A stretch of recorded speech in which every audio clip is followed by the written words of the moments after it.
Ya, Assalamualaikum, salam sejahtera. Hari ni kita ada satu masalah. Dekat regulator oksigen kita ni tak ada nipple.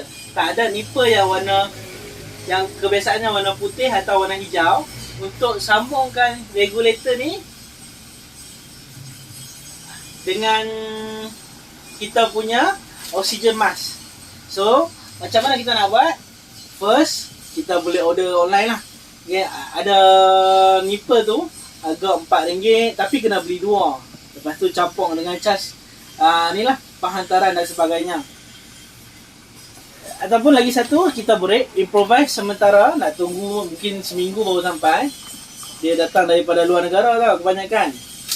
So, kita boleh menggunakan IV administration set yang orang selalu masuk air tu. Line yang masuk air. Yang ni contoh dia yang dah buka. Okay. Yang ni yang kita masukkan air lah. Yang ni kepada granula yang dekat gap sakit. Yang ni yang kita gantung bungkusan air tu. Okay. So kita ambil bahagian sini saja. Okay. So kita ambil bahagian sini. Okay. Okay. Contoh kelepasan. Bahagian sini dia kecil, kemudian dia besar. So kita cuba potong hujung dulu. Tengok muat tak? Kalau tak muat baru kita potong lagi. Okey, kita dah potong hujung. Kita tengok muat tak? Kalau tak muat, kita akan potong lagi.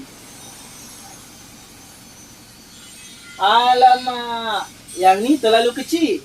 Tak boleh nak masuk dengan kita punya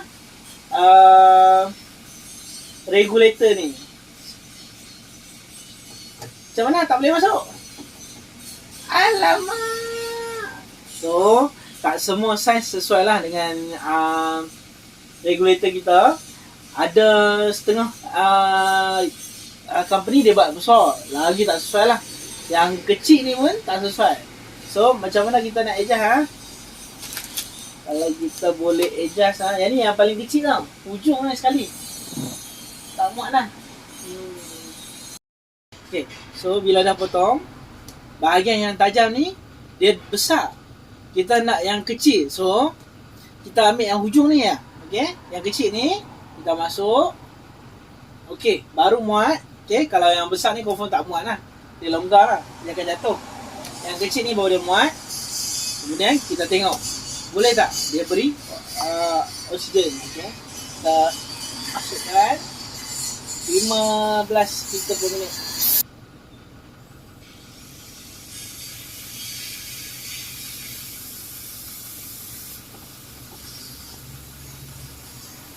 Boleh? Tak boleh. Nanti dia ambil lagi jarang tintung. Tintung. Lagi lah. Mesti mata rotek. Kalau ada tip lagi bagus lah. Mesti tu. So, maksudnya yang ni besar. You takkan muat. So, you pakai kecilnya, you kena tip lagi atas dia. Sementara itu nipple mau sampai ni. Masa you order tu lah. Okay.